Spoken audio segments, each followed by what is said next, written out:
സാറേ, ഈ മലമ്പുഴ നിയോജക മണ്ഡലം ഒരു കാലത്ത് വി എസിൻ്റെ കുത്തക മണ്ഡലമായിരുന്നതാണ്. ഇന്നിപ്പോൾ മലമ്പുഴയിൽ CPM ജയിക്കുമോ എന്നൊരു ചോദ്യം ഉയരുന്നുണ്ട്. കാരണം BJP അവിടെ ശക്തമായി വളർന്നു വന്നുകൊണ്ടിരിക്കുന്ന ഒരു മണ്ഡലമാണ്. BJPയും കോൺഗ്രസുമായിട്ടുള്ള BJPയും CPMുമായിട്ടുള്ള അകലം കുറഞ്ഞു വരുന്നു. ഇക്കുറി കോൺഗ്രസ് അവിടെ വളരെ പുറകിലാണ്. പക്ഷേ ഇക്കുറി കോൺഗ്രസ് ഒരു മികച്ച സ്ഥാനാർത്ഥിയെ നിയോഗിച്ചിരിക്കുകയാണ്. VSൻ്റെ സന്തത സഹചാരിയായിരുന്ന സുരേഷ്. എന്താണ് സാർ മലമ്പുഴയിൽ നിന്ന് കേൾക്കുന്ന വാർത്ത? മലമ്പുഴയിൽ ഒരു അട്ടിമറി സംഭവിക്കുമോ?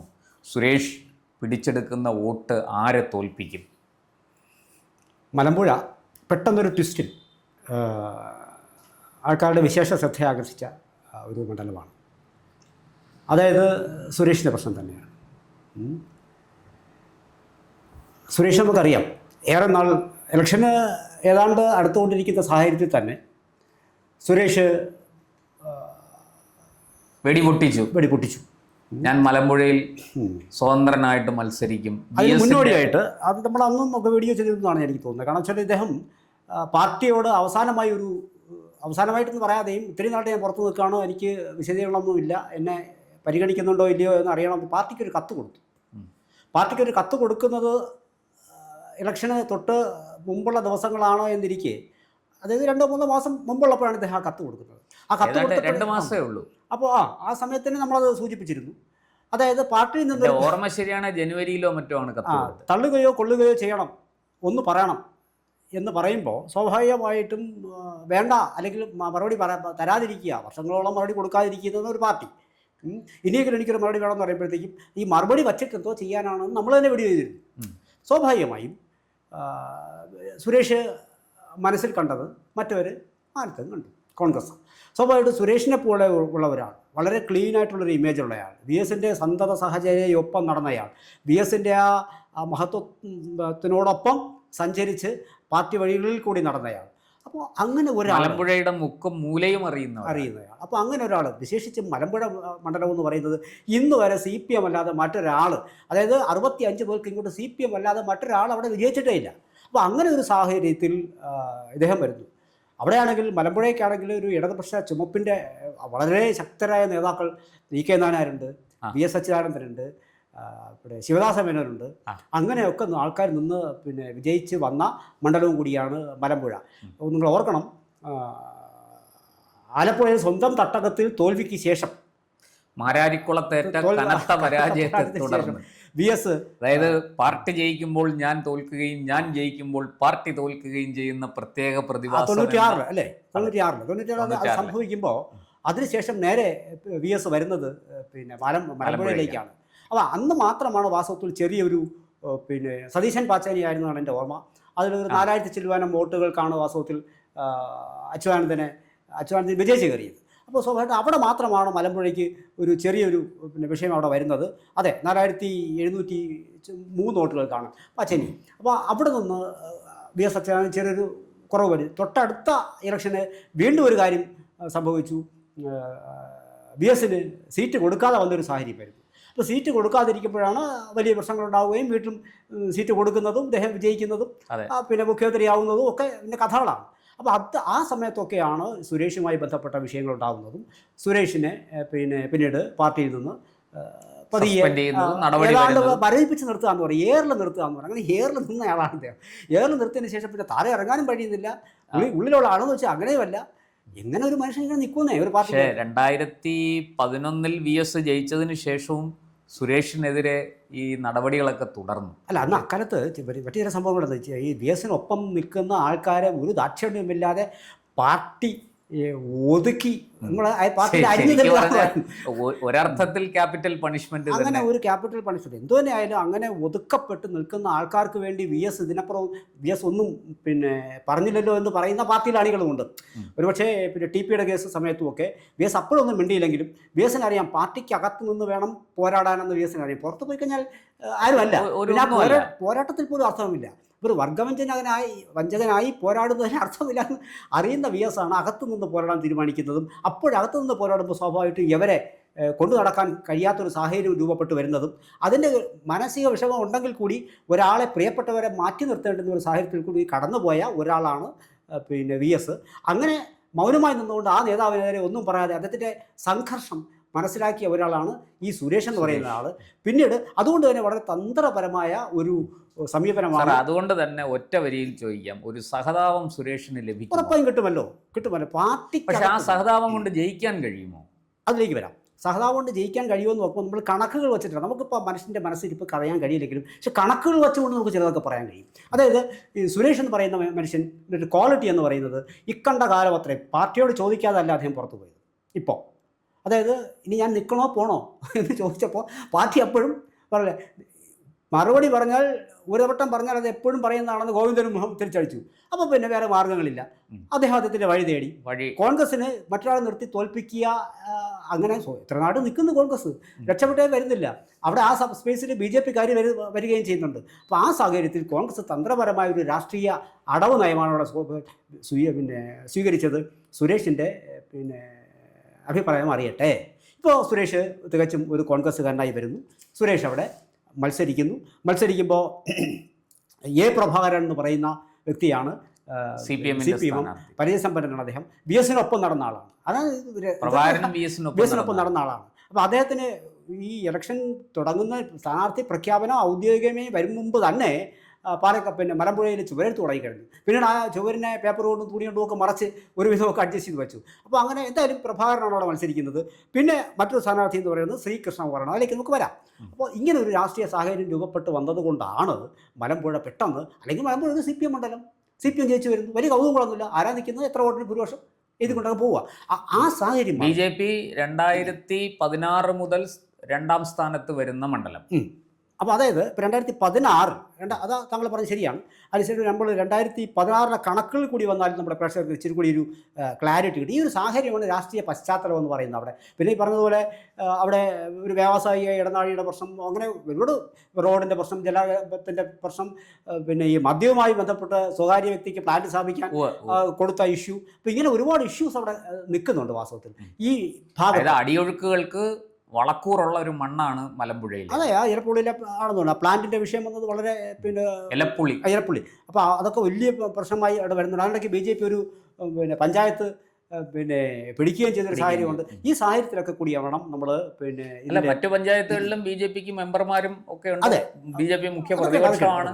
പക്ഷെ അതിനകത്ത് ഇതുവരെ ഗോളടിക്കാൻ സാധിച്ചിട്ടില്ല എന്നുള്ളതാണ് എൻ്റെ പ്രശ്നം. അത് ഇത്തവണ ഉണ്ടാവുമോ? 2016 BJP-യും CPM-ഉം തമ്മിലുള്ള അന്തരം, അതായത് 2016 വരുമ്പോൾ അന്ന് VS അച്യുതാനന്ദൻ 73,000-ലധികം വോട്ടുകൾ പിടിക്കുന്നത്, മാർജിൻ 27+ വരുന്നത്. അന്ന് ശ്രീകൃഷ്ണകുമാർ 46,000-ലധികം വോട്ടുകൾ പിടിക്കുന്നത്, 46 സെക്കൻഡാണ് വരുന്നത് ശ്രീകൃഷ്ണകുമാർ. കോൺഗ്രസിന്റെ VS ജോയിക്ക് 35,000 വോട്ടുകളാണ് അവിടെ കിട്ടിയത്. അപ്പോൾ തന്നെ കോൺഗ്രസിലും ഒരു കോൺഗ്രസ് അവിടെ തുടങ്ങിയിരുന്നു. അതായത് ഈ തോറ്റ് അവർക്ക് മതിയായി, അങ്ങനെ ഒരു രക്ഷപ്പെടാൻ ഒരു മാർഗ്ഗമില്ല. വരുമ്പോഴാണ് ആ അവശതയാണ് അവിടെ ആ സ്പേസിൽ BJP കയറി പറ്റുന്നു. ഒരാൾട്ട് വരും കയറി വരുന്നു, അവരെ വോട്ട് വർദ്ധിപ്പിക്കുന്നു. ഈ CPM BJP സംഘർഷമുള്ള ഒരു സ്ഥലമാണ്, രാഷ്ട്രീയ കൊലപാതകങ്ങൾ നടന്നൊരു സ്ഥലമാണ് മലമ്പുഴ. അപ്പോൾ അതൊക്കെയാണ് രാഷ്ട്രീയമായി. ഇനി 21 വരുമ്പോൾ അവിടെ നമ്മുടെ ഈ പറഞ്ഞതുപോലെ എ പ്രഭാകരൻ അദ്ദേഹമാണ് 21 മത്സരിക്കുന്നതും വിജയിക്കുന്നതും. അന്ന് അദ്ദേഹത്തിന് പാർട്ടി വോട്ടുകളാണ് അവിടെ, അതാണ് കൃത്യമായിട്ട് കാണുന്നത് നമുക്ക്. കാരണം 45% VS-ന് ടോട്ടൽ പോൾഡ് വോട്ട്സിൻ്റെ 45% VS കൈയടക്കുമ്പോൾ പ്രഭാകരന് 46% വോട്ടിൻ്റെ കൂടുതൽ വന്നിരുന്നു അവിടെ. അപ്പോൾ അതായത് പാർട്ടി വോട്ട് ഫിക്സഡാണ്, അത് അവിടെ കിട്ടിയിരുന്നു അദ്ദേഹത്തിന്. അവിടെ സംഭവിക്കുന്ന കാര്യം 27-16 ഭൂരിപക്ഷം ഉണ്ടായിരുന്നിടത്ത് ഇവിടെ 25 ഭൂരിപക്ഷം, അവിടെയും മറ്റ് വ്യത്യാസങ്ങളൊന്നുമില്ല. പക്ഷേ 2021 പ്രഭാകരൻ എത്ര വോട്ട് പിടിച്ചു? അതാണ് ഞാൻ പറഞ്ഞത്. വോട്ട് പിടിച്ചതിൽ 75,000 വോട്ട് പിടിക്കുന്നു. അതിനകത്തൊക്കെ അതായത് 75,000 വോട്ട് പിടിക്കുക എന്ന് പറഞ്ഞാൽ ഈ ടോട്ടൽ വോട്ടേഴ്സിൻ്റെ എണ്ണവും കൂടി വരിക ആ സാഹചര്യത്തിലാണ് പിടിക്കുന്നത്. അതുകൊണ്ടാണ് അന്ന് ശ്രീകൃഷ്ണകുമാർ അതിലേക്ക് വരികയാണ്. അപ്പോൾ നേരത്തെ 46,000 പിടിച്ചിരുന്ന ശ്രീകൃഷ്ണകുമാർ തൊട്ട് 50,000 പിടിക്കുന്നു. അതായത് വർദ്ധിച്ച വോട്ടുകളിൽ കുറേയൊക്കെ കൃഷ്ണകുമാർ കൊണ്ടുപോയി എന്നാണ് ആ കാണുന്നത്. അവിടെ ഒരു പ്രശ്നങ്ങളും ഇല്ലാതെ INC വീണ്ടും 35,000 സ്റ്റക്കാണ്. നേരത്തെയുള്ള അതേ കണ്ടീഷൻ. അവർക്ക് വളർച്ച അവിടെ ഇല്ല സാഹചര്യത്തിൽ. ആ വളർച്ചയുടെ സാഹചര്യത്തിലാണ് കോൺഗ്രസ് ബുദ്ധിപരമായ ഒരു തീരുമാനം എടുത്തത്. എന്നാൽ പിന്നെ നമുക്ക് എന്തായാലും ഇത്രയും വോട്ടം ഉണ്ടല്ലോ, പ്ലസ് ഇദ്ദേഹത്തെ നിർത്തി കഴിഞ്ഞാൽ എങ്ങനെയാണ് കാര്യങ്ങൾ എന്നുള്ള, അതായത് വി എസ് എന്ന വികാരത്തെ മുതലെടുക്കാൻ വി എസിൻ്റെ സന്തത സഹചാരിയായ ശ്രീ സുരേഷിനെ കളത്തിലിറക്കുന്നു എന്നുള്ളതാണ്. അങ്ങനെ കളത്തിലിറക്കുമ്പോൾ അവർ കോൺഗ്രസിൻ്റെ നേട്ടം വളരെ ക്ലിയറാണ്, ക്രിസ്റ്റൽ ക്ലിയറാണ്. കാരണം 35,000 ഈ പാർട്ടിക്കുള്ള വോട്ട് അവർക്കുണ്ട്. അതായത് ഈ ഭൂരിപക്ഷം 25,000 എന്നുള്ളതിൽ നിന്നൊരു 15,000 എങ്കിലും ഞങ്ങൾക്ക് കിട്ടിയാൽ 15,000 കിട്ടിയ കഥ മാറും. അതായത് ഈ 35 എന്നുള്ള അവിടെ പാർട്ടി വോട്ട് പോയാൽ തോറ്റുകൊണ്ടിരിക്കുമ്പോഴും കോൺഗ്രസിനുള്ള വോട്ടാണ് ഈ 35 എന്ന് പറയുന്നത്. അത് എന്തായാലും ഉണ്ട്, 33-35 കോൺഗ്രസിനൊരു നിശ്ചയ ശതമാനം വോട്ട്. അവിടെ നിന്ന് ഈ വോട്ട് പിടിച്ചാൽ BJPയുടെ വോട്ട് പിടിക്കാൻ സ്വാഭാവികമായിട്ടും സാധ്യതയില്ല. പിന്നെ അവിടെ വരുന്നത് ഭരണവിരുദ്ധ വികാരവും കാര്യങ്ങളും അവിടെയുള്ള പ്രാദേശിക പ്രഭാകരന് കിട്ടുന്ന CPM വോട്ട്, കുറെ നിഷ്പക്ഷ വോട്ട്, VS അനുകൂല വോട്ട്, ഇതൊക്കെയുണ്ട്. അതൊക്കെ ഉണ്ട്. പക്ഷേ അതിൽ നിന്നാണ് സുരേഷിനെ കൊണ്ട് വോട്ട് പിടിപ്പിക്കാൻ കോൺഗ്രസ് ശ്രമിക്കുന്നത്. ഒപ്പം തങ്ങളുടെ വോട്ട് ഷെയർ സുരേഷിന് കിട്ടും, 35,000 കിട്ടും. VS അച്യുതാനന്ദനോടൊപ്പം നിന്നു എന്നതിന്റെ മാത്രം കുറ്റത്തിലാണ് പിന്നെ സുരേഷ് ക്രൂശിക്കപ്പെട്ടത്. അതിന് ഇത്രയും നാൾ സുരേഷ് തിരിച്ചൊന്നും പാർട്ടിക്കെതിരെ മിണ്ടിയില്ല എന്ന് പറയുന്നതും അദ്ദേഹത്തിന്റെ ഒരു പ്ലസ് പോയിന്റ് ആണ്. അദ്ദേഹം വീണ്ടും പാർട്ടിയോട് ചോദിക്കുന്നു, അദ്ദേഹം ഞാൻ നിൽക്കണോ പോണോ എന്ന്. പാർട്ടി വീണ്ടും ഒന്നും മിണ്ടുന്നില്ല, കളിയാക്കുന്നു, പരിഹസിക്കുന്നു, ചിരിക്കുന്നു. ആ സാഹചര്യത്തിൽ അപ്പോൾ കൃത്യമായിട്ട് ജനങ്ങളെല്ലാം അത് കാണുകയാണ്. പാർട്ടിക്കാരുൾപ്പെടെ, മലമ്പുഴയിലെ പാർട്ടിക്കാരുൾപ്പെടെ ഇത് കാണുകയാണ്, കേഡർ പാർട്ടിക്കാരുൾപ്പെടെ കാണുകയാണ്. സ്വാഭാവികമായും അങ്ങനെ ഏറെ സ്നേഹിക്കുന്ന അവരിപ്പോൾ ഈ പ്രഭാകരൻ വോട്ട് ചെയ്യണമോ ഇവിടെ വോട്ട് ചെയ്യണമോ എന്നുള്ള കൺഫ്യൂഷനിലാണ്. ആൾക്കാരൊരു തീരുമാനം മനസ്സിലെടുക്കും എന്തായാലും ശരി. അപ്പോൾ ഒരു സഹതാപം ഇദ്ദേഹത്തിന് ലഭ്യമായാൽ ഇദ്ദേഹം പിടിക്കുന്ന വോട്ട് BJP യൊന്നും ആയിരിക്കില്ല, വേറെ ഒരിടത്തും ആയിരിക്കില്ല, കൃത്യമായിട്ട് CPM-ന്റെ വോട്ട്. അങ്ങനെ പിടിക്കാൻ കഴിഞ്ഞാൽ മലമ്പുഴയിലെ ഇന്നു വരെയുള്ള ചരിത്രം മാറ്റി എഴുതപ്പെടും.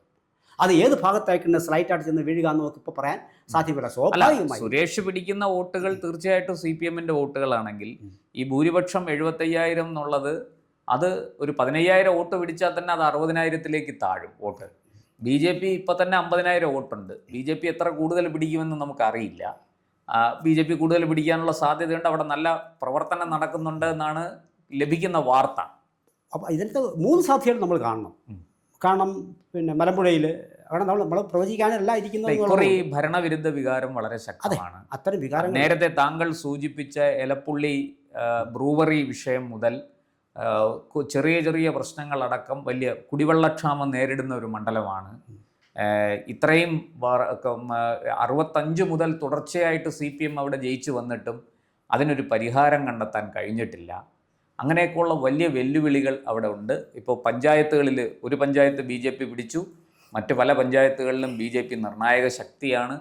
ഈ പറഞ്ഞതുപോലെ സുരേഷിന് VS-ന് കിട്ടുന്ന ആ പിന്തുണ സുരേഷ് പിടിച്ചെടുത്താൽ, അവിടെ ഒരു വിള്ളൽ വരുത്തിയാൽ അത് BJPക്ക് അനുകൂലമാകും. BJPക്ക് അനുകൂലമാകുമോ എന്ന് പെട്ടെന്ന് പറയാൻ കഴിയില്ല. അതായത് ആർക്ക് അനുകൂലമാകുമെന്ന് പറയാൻ കഴിയില്ല. കാരണം ലോക്സഭാ ഇലക്ഷനിൽ 48,000-ലധികം വോട്ടുകൾ പിന്നെ BJP പിടിച്ചു. മലമ്പുഴ മണ്ഡലത്തിൽ കഴിഞ്ഞ 24 ലോക്സഭ മലമ്പുഴ മണ്ഡലത്തിൽ BJP പിടിച്ചു. ശ്രീകണ്ഠൻ 1000 വോട്ടിന്റെ കൂടുതലേ ഉണ്ടായിരുന്നു. പക്ഷേ വിജയരാഘവൻ അത് ഏതാണ്ട് 73,000 വോട്ട് വിജയരാഘവനും പിടിച്ചു. വിജയരാഘവൻ അതായത് പാലക്കാട് ഇടതുപക്ഷ സ്ഥാനാർത്ഥി ലീഡ് ചെയ്ത ഏക മണ്ഡലം മലമ്പുഴയാണ്. 50,000-ൽ പുറ വോട്ടുകളാണ്. അപ്പോൾ ആ സമയത്ത് അത് എന്തായാലും അവിടെ നിൽക്കട്ടെ. അത് അപ്പോഴും നമ്മൾ നോക്കേണ്ടത് BJPക്ക് വലിയ വർധനം അവിടെ വന്നിട്ടില്ല, വോട്ടുകൾ പോയിട്ടില്ല എന്നുള്ളതാണ് പ്രശ്നം. കോൺഗ്രസ്സിന് കുറച്ച് കൂടുതൽ നേടിയിട്ടുണ്ട്. അപ്പോൾ അത് അവിടെ നിൽക്കട്ടെ. അപ്പോൾ ഈ ഒരു സാഹചര്യത്തിലാണ് ഈ ഒരു സ്പേസിലേക്ക് ഈ ശതമാനം വോട്ടുകൾ വന്നുപെട്ടാൽ അത് എത്രമേൽ വോട്ട് അവിടെ നിന്ന് VS അനുകൂല പക്ഷത്തിൽ നിന്ന് സുരേഷിന് കൊണ്ടുവരാൻ സാധിക്കും എന്നുള്ളത് നോക്കണം. അത് സ്വാഭാവികമായിട്ടും ഇവർക്ക് ആ പിടിക്കുന്ന വോട്ടുകളുടെ എണ്ണം കണക്കാക്കുമ്പോഴാണ് അത് ആർക്ക് അനുകൂലമായി മാറുന്നത്. അത് ഈ പറഞ്ഞതുപോലെ 50 വോട്ടുകളാണ് ഇപ്പോൾ BJPയുടെ പോക്കറ്റിലുള്ളത്. അതവിടെ അങ്ങനെ തന്നെ നിൽക്കുകയാണ്. മറ്റേ വോട്ട് ഈ പറഞ്ഞതുപോലെ 71,000-ൽ നിന്നാണ് പിടിക്കുന്നത്. ഒരു 15 വോട്ട് പിടിച്ചാലും ആ കുറവാണ് വരുന്നത്. അത് ഡബിൾ എഫക്റ്റ് ഉണ്ട്, അതൊക്കെ ഓക്കെ. പക്ഷെ എങ്കിലും ഭൂരിപക്ഷം ഈ CPM കുത്തക എന്ന് പറയുന്നത് മാറിക്കൂടായികയില്ല. അതാണ്, അതായത് കുത്തക പൊളിയാനുള്ള ഒരു സാധ്യത ഇക്കുറി അവിടെ ഉണ്ട് എന്നുള്ളതാണ്. അതിന് കാരണക്കാരൻ സുരേഷാണ്. അങ്ങനെയെങ്കിൽ മറ്റൊരു കാര്യം കൂടി അവിടെ വ്യക്തമാക്കപ്പെടും. കാരണം ഈ പാർട്ടിയിൽ നിന്ന് ഇങ്ങനെ ഏതെങ്കിലും തരത്തിലെ അതായത് വിഭാഗീയതയുടെ പേരിൽ പാർട്ടിയാണോ വലുത് VS ആണോ വലുത് എന്നുള്ള ചോദ്യത്തിനും കൂടി ഉത്തരം മലമ്പുഴയിൽ നിന്ന് കിട്ടും എന്ന് നമുക്ക് പാർട്ടിയിൽ നിന്ന് വിഭാഗീയതയുടെ പേരിൽ കാലാകാലങ്ങളിൽ ഒഴിവാക്കപ്പെടുകയും ഞാൻ മുൻപ് പറഞ്ഞതുപോലെ ഏറിലാക്കപ്പെടുകയും ചെയ്യുകയും പിന്നീട് ആ പാർട്ടിയോട് തന്നെ ഞാൻ നിൽക്കണോ പോണോ എന്ന് ചോദിക്കുമ്പോഴും കളിയാക്കി ചിരിക്കുകയും ചെയ്യുന്ന ആൾക്കാരോട് ഒരു മധുരമായ ഇവിടെ തെളിയാൻ പോകുന്നത് ഈ പാർട്ടി വളരെ ഫിക്സഡ് ആയിട്ടുള്ള വോട്ടുകളുള്ള സ്ഥലത്ത് വീണ്ടും ആ പാർട്ടിയിൽ തന്നെ ചിന്തിക്കുന്ന ആൾക്കാരാണോ അവശേഷിക്കുന്നതെന്നും ഇനി മാറിയാൽ അതിനകത്ത് തന്നെ വിള്ളലുണ്ട് എന്നും അറിയാൻ കഴിയുന്ന ഒരു സാഹചര്യമാണ് ഈ തെരഞ്ഞെടുപ്പ് നമുക്ക് പറയാൻ പോകുന്നത്. നമുക്ക് കണ്ടിട്ടേ അറിയാം. കാത്തിരിക്കാം. മലമ്പുഴയിൽ VS ഫാക്ടർ വീണ്ടും വർക്കൗട്ട് ആകുമോ, അതോ CPM അതിൻ്റെ പഴയ പ്രൗഢി നിലനിർത്തുമോ, BJPക്ക് എന്തെങ്കിലും അത്ഭുതങ്ങൾ കാണിക്കാൻ സാധിക്കുമോ, ഈ VS വികാരം സുരേഷ് മുതലെടുക്കുമ്പോൾ അതിൻ്റെ ഗുണഭോക്താവാകാൻ BJPക്ക് സാധിക്കുമോ എന്നുള്ളതാണ് കണ്ടറിയേണ്ട കാര്യം. വലിയ കാലതാമസമില്ല. കൂടുതൽ വാർത്തകളും വിശേഷങ്ങളും നേരിട്ട് ലഭിക്കാൻ ജനങ്ങളിൽ നിന്ന് ജനങ്ങളിലേക്ക് ജനഭൂമി ന്യൂസ് സബ്സ്ക്രൈബ് ചെയ്യൂ. ബെൽ ബട്ടൺ അമർത്താനും മറക്കരുത്.